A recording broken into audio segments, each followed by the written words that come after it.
Disku i Festos është një nga gjetjet arkeologjike më të vjetra, që daton rreth 3700 vite më përpara.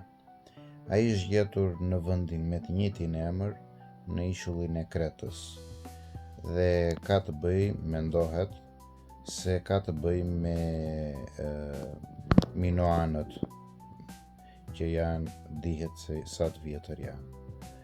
Mirë po, një lidhje interesante mes simboleve të tij, e emrit dhe gjuhës shqipe do të sillte një interpretim krejt ndryshe.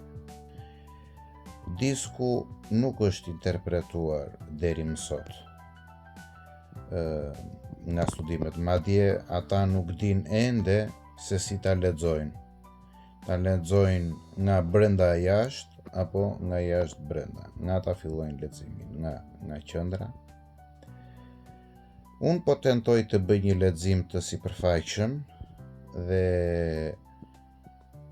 bazuar mbi çka shoh. Duke parë se disku ka dy faqe, do të thotë se flet për dy dimensione të ndryshme të njëjtës gjë. Fakti më interesant është se në njërin anë, në qendër, është një qylaf.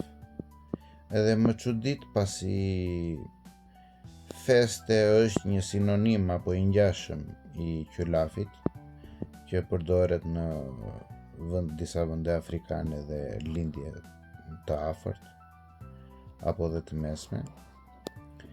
Përveç kësaj, fjala fest është një fjalë homonimike me fjalën feste, pra një celebrim. Gjithashtu është e qartë se festja dhe shumë kësulla të tjera simbolizojnë universin, qiellin, dhe fjala qeleshe lidhet, shembull në shqip, me fjalën qiell.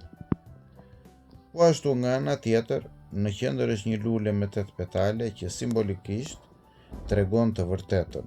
Pra 8, numri i petaleve, simbolizon të vërtetën, është një mënyrë simbolike për të treguar të vërtetën.